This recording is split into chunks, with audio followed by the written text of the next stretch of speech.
本日なんですが、マジでお店開けるぐらいうまい焼きそばを作っていこうと思います。よろしくお願いします。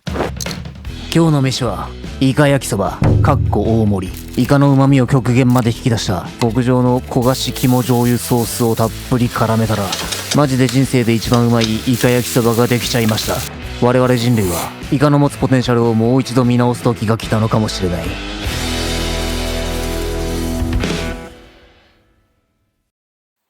まずはじめに、本当にうまいイカ焼きそばを食いたければ、ちゃんとイカを買ってこいと言いたい。監禁して小1時間怒鳴りつけたい。カットされたものや開きではなく、丸ごと一杯だ。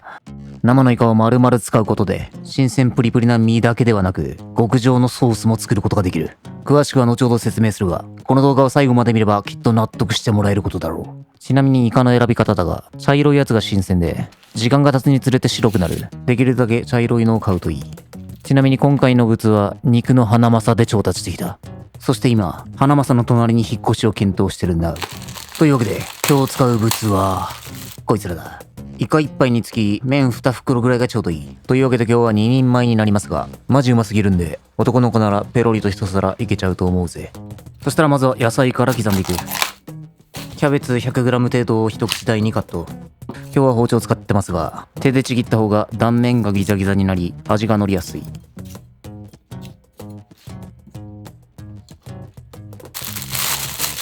もやしは半袋 100g 程度を使う。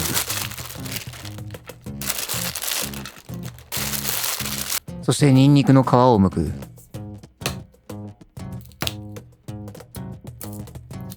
ニンニク2個使いますが、今回はそれぞれ別の使い方をしていこうと思う。一つはみじん切りにして、ペペロンチーノを作るときみたいに香り出し用として使う。もう一個はソースに使うんで取っておく。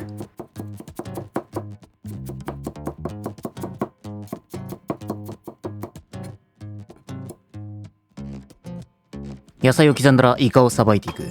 イカなんて慣れたら魚よりさばくのは簡単だ。まずは胴体を引き剥がす。こんな感じで内臓とくっついてるんで、ここを剥がしながら胴を引っ張る。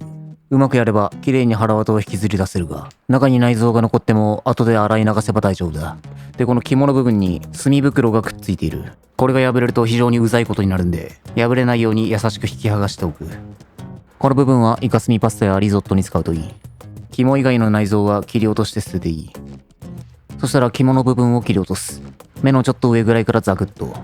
そしてこの肝は捨てずに取っておく。今回の料理は文字通りこいつが肝となる。胴の中にまだ軟骨だったり内臓が残ってるんで、こいつは洗い流す。ゲソの部分にも歯触りの悪い吸盤がついている。こいつも洗い流しておく。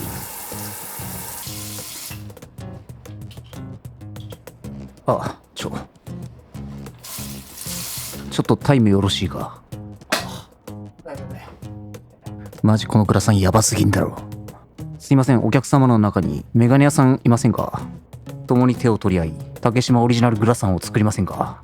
このグラサンが完全にいった時、それはこのチャンネルの終了を意味する。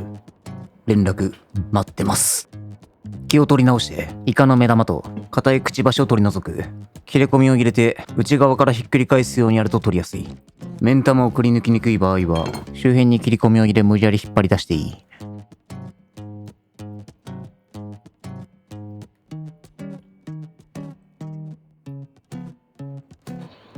この黒くて硬いやつがくちばし。裏側から押し込めばうにゅって取れる。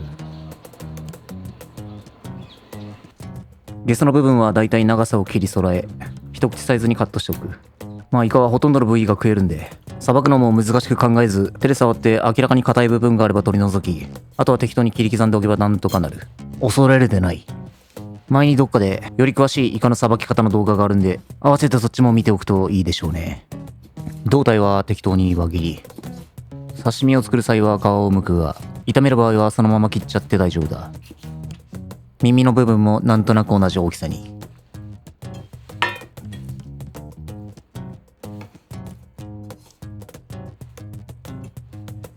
そしたら合わせだれを作っていく。今回は細麺のイカ焼きそばなんで、醤油ベースの味付けでいく。醤油大さじ 2.5。醤油と相性のいいオイスターソース大さじ 1.5。酒大さじ1で伸ばす。そしてニンニクをすりおろし、ソースに生ニンニクの風味を加える。ニンニクを炒めると香りは出るが、ニンニク自身の味や風味が飛ぶんで、ソースに直入れする。さらに胡椒をたっぷり入れスパイシーに。臭み消し効果もある。周りに惹かれるぐらい入れるのが、美味しいソースを作るコツ。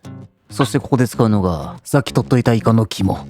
本来この肝は、ホイル焼きにして食ったり、塩辛に使われることが多いが、今回これをソースに使っていく。膜を破って、こそぎ出したら出てくる。肝の量はどうしても個体差がある。少なければ全部入れて、あまり肝が多すぎる場合は少しずつ入れる。肝の量が多すぎるとソースがドロドロになっちまうんで注意だ。こいつを加えることで非常に濃厚なコクと旨味が加わる。これだけは他のどんな調味料でも変え難い。もはや俺はイカを買ってきたのではなく、肝を買ってきたと言っても過言ではない。自分でイカをさばいて作るイカ焼きそばが一番うめえ理由がここにある。理解したら今すぐスーパーに行ってイカを買ってこい。焼きそば麺はほぐしやすいようにレンチン。600ワット1分程度。冷蔵庫の片隅にニラを発見したんでこいつも加えます。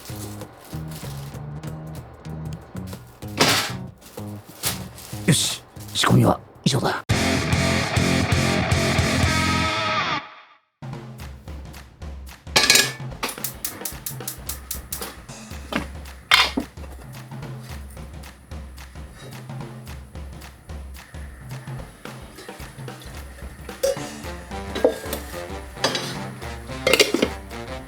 まず焼きそばの麺だけを焼いていく。大さじ 1.5 から2ぐらいの多めのごま油で麺に風味をつけつつ香ばしい焼き目もつけていく。フライパンに麺を入れたら一旦麺をほぐし、麺全体にごま油を絡め風味をつける。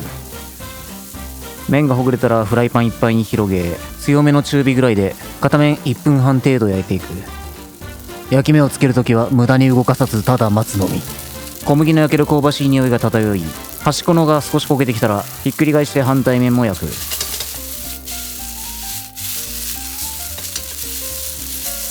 あんまりパリパリに焼きすぎても後でほぐれにくくなるんで、軽く表面が香ばしくなるぐらいでいい。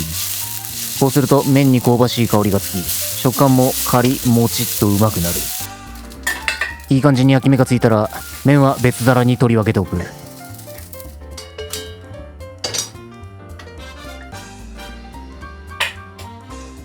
麺を取り出したら再び油を引き、ニンニクを弱火で炒め香りを引き出していく。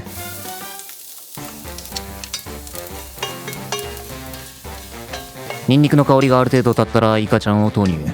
軽く炒めて火を通す。あんまり炒めすぎると身が縮まり硬くなるんで、この段階では5割ぐらい火が通っておけば OK。 いろいろあれが心配なやつはしっかりめに炒めてください。そしたらここから火が通りにくいものから順に炒めていく。まずキャベツ。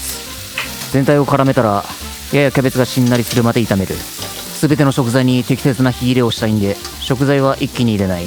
順番が大事だ。つまり具材に玉ねぎや人参があったらこの段階で入れてよし。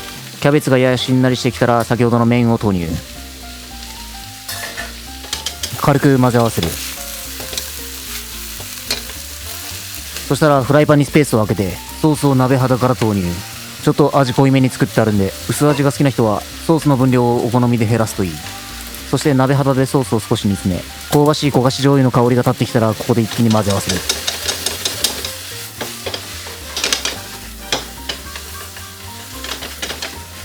ある程度ソースが絡まったらもやしを投入。もやしはシャッキリ感を残したいんで最後の方に入れる。もやしに軽く火が通ったらニラはすぐ火が通るんで、軽く混ぜて余熱でしんなりさせるぐらいの感覚でいい。さっと混ぜ合わせたら器に盛っていきましょう。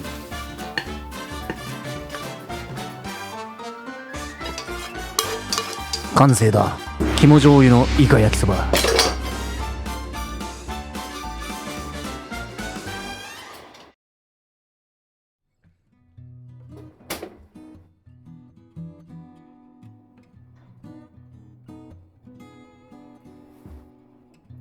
よし。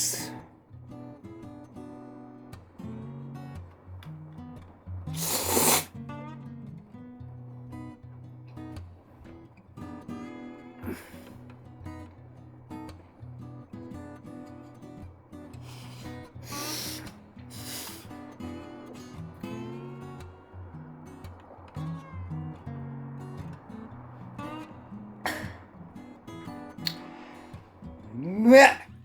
ほんまこれマジやべえうまい。マジで今まで食ったイカ焼きそばでいっちゃんうまい。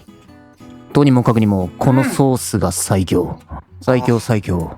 最強戦胃袋行き。途中下車は許されません。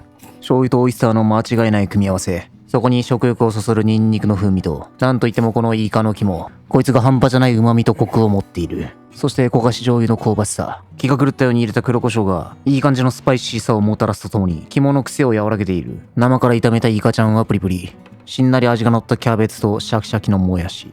食欲を刺激するニラの香り。丁寧に作ると、おうち焼きそばでもここまでうまくなるか。というか、誇張抜きでイカ焼きそばに関しては、家で作るのがいっちゃうまいと思ってるんですがどうなんでしょうか。